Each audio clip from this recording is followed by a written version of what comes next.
자유를 주제로 이야기를 해주신다고 합니다.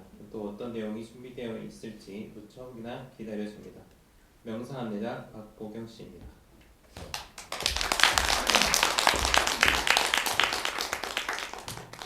네, 여유로워 보인다는 말이 여유가 생겼습니다.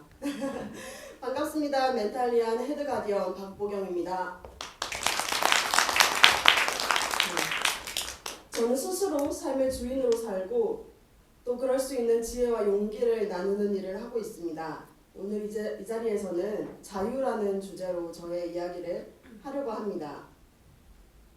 온전히 회복하여 자유하라. 이 문장을 사명이랍시고 끌어안고 살았습니다. 누가 회복과 자유가 무엇이냐고 물으면 저조차도 정의 내리지 못하고 횡설수설 구구절절히 대답을 하면서도 말입니다. 사실 그때는 자유가 무엇인지 몰랐습니다. 자유가 무엇인지도 모르면서 돌이켜보면 제 삶의 키워드는 자유였습니다. 부모님이 자유롭게 키워주셔서 감사하다고 생각을 했고 사람들과는 적당한 신뢰를 얻는 정도의 관계만 맺었습니다. 적당한 신뢰가 있으면 일단 간섭을 피할 수 있었고 간섭을 피하면 자유로울 수 있을 거라고 생각했기 때문입니다. 잔소리를 듣지 않는 삶이 저에게는 자유였나 봅니다. 그렇게 내가 원하는 것을 선택할 수 있는 자유, 딱 그 정도의 자유를 마음에 품고 저는 20대를 보냈습니다. 30대의 자유는 조금 달랐습니다. 20대의 자유가 원하는 것을 선택하여 이를 가질 수 있는 자유라면 30대의 자유는 선택하지 않음으로써 영으로 돌아가는 자유를 원했습니다. 계속되는 선택과 소유로 1 더하기 1 더하기 1 더하기 2를 반복하면서 살던 때였습니다. 남들이 선택할 수밖에 없는 것을 나는 선택하지 않을 수 있는 자유, 딱 그 정도의 자유를 또 마음에 품고 30대를 보냈습니다. 자유에 대해 끊임없이 정의하고 그것이 옳다고 판단하면서 자유를 얻을 다양한 방법을 찾으면서 자유를 갈구하고 살았습니다. 그 삶에 빠져 있을 때는 꽤 멋있게 살고 있다고 생각했습니다. 돈이나 명예가 아닌 나는 자유를 찾는 사람이야 라는 게 좀 이렇게 있어 보이기도 하고 그랬습니다. 선택을 할 수 있는 것이 많아지면 자유로워질 거라고 생각을 했지만 30대가 끝날 무렵 아주 다행스럽게도 선택과는 관계없는 자유를 알게 되었습니다. 하든 안 하든 선택이라는 것을 들고 있는 이상 자유로울 수가 없었습니다. 같은 의미로 자유를 손에 쥐고서는 진정 자유라고 할 수 없다는 것을 깨달았습니다. 단 한 줄의 문장에서 저는 자유를 찾았습니다. 나는 내 삶의 주인이다. 너무나 당연한 말이지만 이 말을 처음 듣고 하고 탄성이 터져 나왔던 이유는 아무도 저에게 그런 말을 해준 적이 없었고 살면서 단 한 번도 주인의 자리에 가지 못했기 때문일 것입니다. 내 생각도 내 감정도 스스로 만들 수 있다는 것을 알게 되고 조금씩 아주 조금씩 적용해 보면서 제가 얻는 것은 그토록 원했던 자유였습니다. 이 과정에서 먼저 저는 옳고 그름의 노예에서 해방되었습니다. 저는 이성적이다라는 포장지를 쓰고 있는 옳고 그름의 노예였습니다. 옳다는 것도 그저 내가 만든 생각 중에 하나인데 그걸 몰랐던 저는 옳고 그름을 판단하고 그것에 대해서 이야기를 하는 것이 정의라고 여겼습니다. 덕분에 저는 어느 백화점과 어느 은행에 주의 고객으로 등록이 되었습니다. 블랙리스트라고도 하더라고요. 네.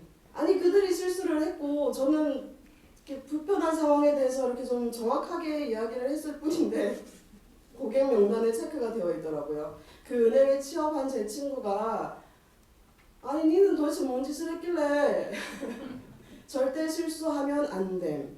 주의하여 응대. 라고 적혀있냐? 라고 했던 기억이 납니다. 은행에 급비라고 하던데 아니 그때도 저는 아니 지가 잘못해놓고 왜 나한테 그러냐고 그 은행 뭐냐고 막 따질 듯이 또 그렇게 했었습니다. 지금은 알게 되었습니다. 실수라고 여기는 것도 내 생각이고 그 불편한 상황에 대해서 이렇게 강력하게 어필해야 된다. 그것이 이 사회의 정의 구현이다. 막 이렇게 여기는 것도 그냥 제 생각이었습니다. 요즘은 크게 저한테 그렇게 피해주지만 않으면 그냥 넘어갑니다.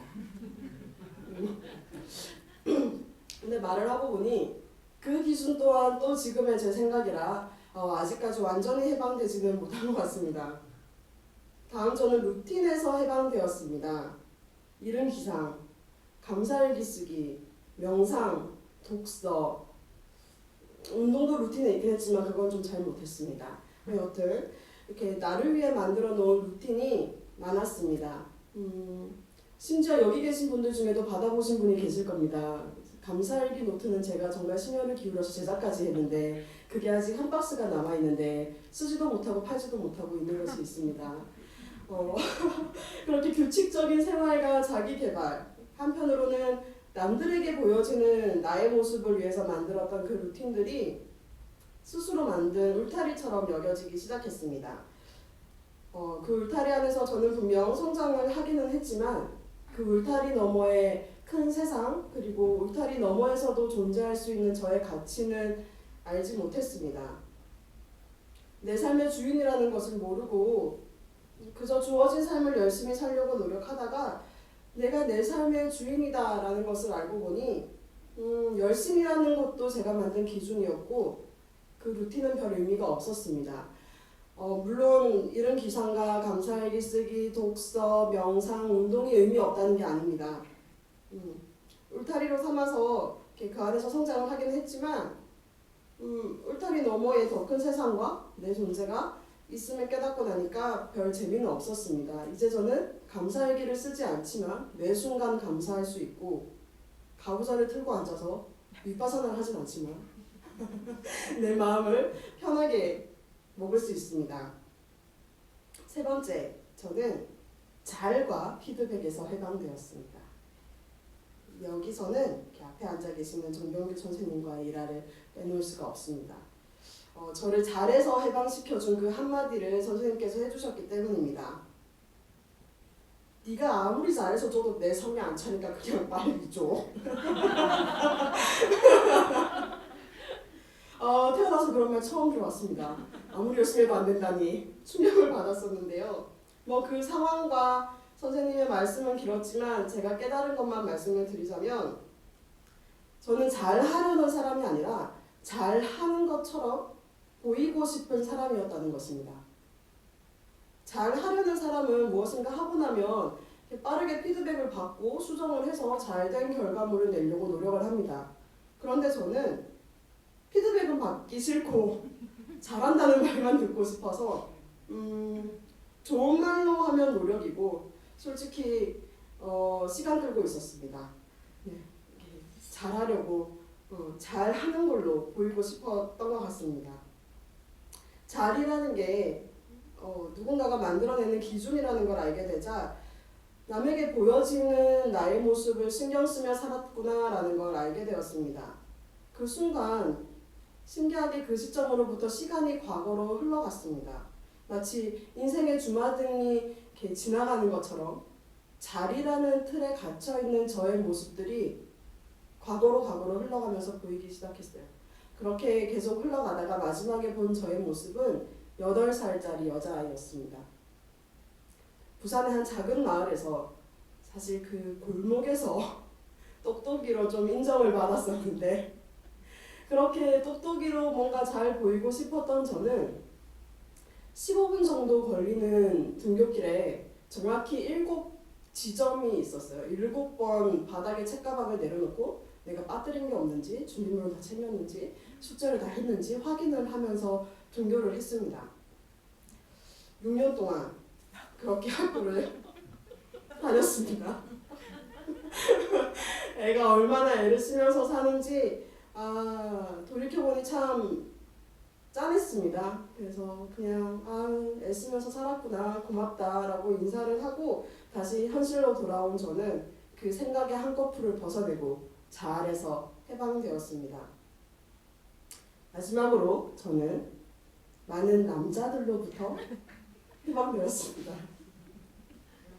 SC, BC, PC, TC는 아직 조금 롤모델로 남아있기는 합니다. 내가 내 생각의 주인이라는 것을 몰랐을 때는 생각을 잘 하기 위해 책에 매달렸습니다. 솔직히 조금 많이 읽었습니다. 교육도 되게 많이 쫓아다녔습니다. 사실 앞서서 말했던 몇 가지 루틴 중에 가장 강력했던 것이 독서입니다. 한 달에 5권 이상. 이렇게 막 엄청 많이 읽었던 것은 아니지만 읽어야 한다는 강박이 좀 심해서 책을 이 정도도 읽지 않는 사람은 살 가치가 없다고 이게 참 쓸 때도 부끄러웠는데 말하니까 더 부끄럽습니다. 저명한 작가가 쓴 책에는 옳은 말만 있다고 여겼습니다.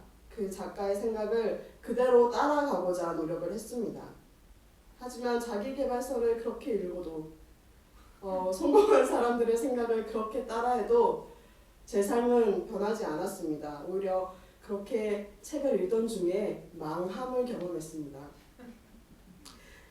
책을 벗어나 작가들의 생각에 매달리지 않고 나를 들여다보기 시작하면서 오히려 그 망함의 상태에서 벗어나고 이제서야 그토록 원했던 자기계발이라는 게 되고 있는 것 같습니다.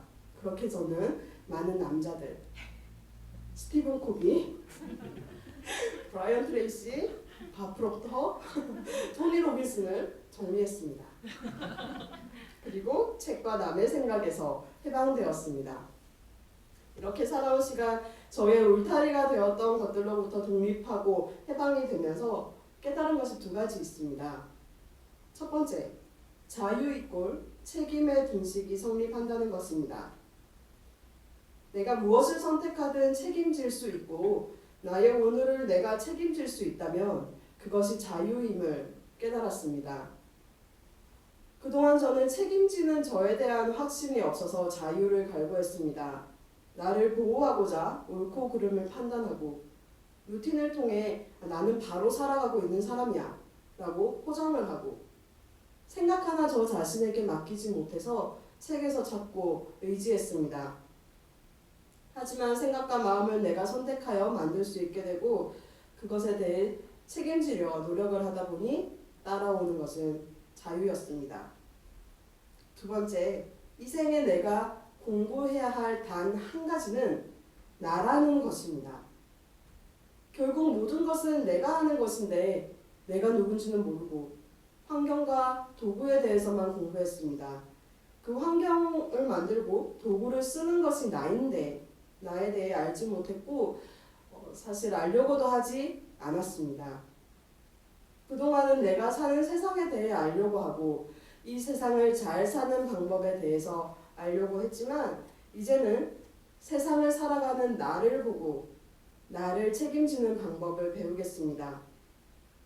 때로는 책임지기 싫고 도망가고 싶을 때도 있을 것입니다. 하지만 그럴 때마다 그것들도 나의 생각이라는 것을 깨닫고 한 걸음 한 걸음 나아가겠습니다. 온전히 책임지고 온전히 자유하고 싶어서 오늘 여기서도 한 걸음 내딛습니다. 이제 저는 나를 알고 온전히 내 삶을 책임지고 그로부터의 자유를 누리겠습니다. 감사합니다.